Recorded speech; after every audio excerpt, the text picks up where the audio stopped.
Sometimes a pattern will indicate that you need to work 2 stitches together, and that is a decrease. It can be called simple stitch 2 together, knit stitch 2 together, and I'm going to demonstrate how to stitch 2 stitches together.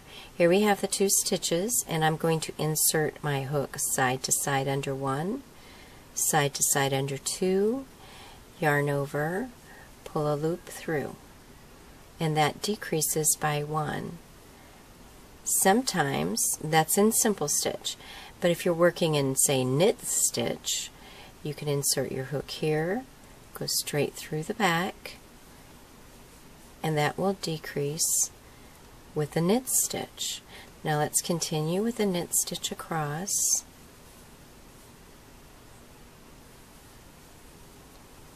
And you will see, and let me just do that one more time for you. Vertical bar, here's the simple stitch decrease. And you can actually do this with any of the insertion stitches. See, that's 2 together. Now knit stitch, 2 together. There we have 2 worked together. You want to see the reverse stitch, work 2 together, insert your hook back there, and insert again under the second one. Pull a loop through. You see I've turned those 2 into 1. Now this does make for a noticeable lean. If you'll see, it goes this way. And sometimes at the end of rows or other places in a pattern, you want it to go the other way. So let's just try that and see. I don't recommend that you do this decrease at the end of a row. So once you have 3 stitches remaining, let's go over here and see what happens. Now logically what you're trying to do is the actual reverse of what we did already, and that is by inserting your hook here and here. That's what we want to do. Of course, it's difficult to do that when you're coming at it from a different direction. So what you have to do is you have to just sort of move it over. Now we've done this with twisted stitches. Move it over and then insert your hook. This is not an easy thing to do. Now see, I've inserted it straight through, and I'll show you this again. Take your hook, pull this stitch over, and insert it. Now that does make a twisted stitch there.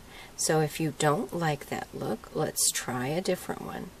Pull this bar over and insert your hook. Now again, I know that this is not an easy thing to do. It's not an easy thing to see. But if you'll notice, what has happened here is that this stitch is now overlapping this stitch. Unfortunately, when you're doing all this manipulating of this stitch, it makes it kind of big. So there's another way to handle that. Take the back loop, or take this stitch. Alright, let me get back there so that you can see. This stitch here. Insert your finger, pull it back. Now insert into that stitch and pull the back one over that loop. That's a little hard to see, isn't it? Alright, let's try it again. I know I'll be able to do this. Here's the stitch we want to pull to the back. Pull it to the back, and if this one gets a little, if this one that you're pulling to the back gets a little big, it's okay because it'll be in the back. Insert your hook into this one.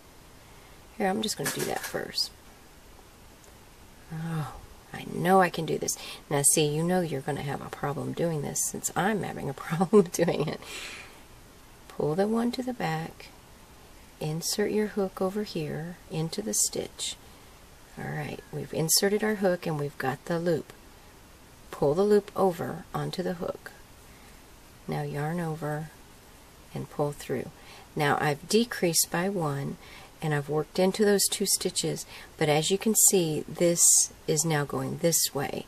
So if you're doing something like a triangle or a sleeve cap or something, and you want the stitches to go this way, like they do in knitting, that's how you have to do it. And I know that that's a little difficult, but if you want perfection and you don't want this lean, then you have to go with this lean.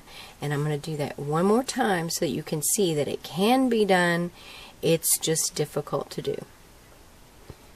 Take this stitch here and pull it to the back. Insert your hook into the next stitch. Pull that loop from the other stitch over on top of the hook. Now yarn over and pull a loop through. And it makes a beautiful decrease. And then you just stitch into the last one normally. Takes a little bit of time. Hopefully you won't have to have a lot of decreases like that. But it's just a certain look that you're going for if you want something to perhaps look like something that you've hand knitted.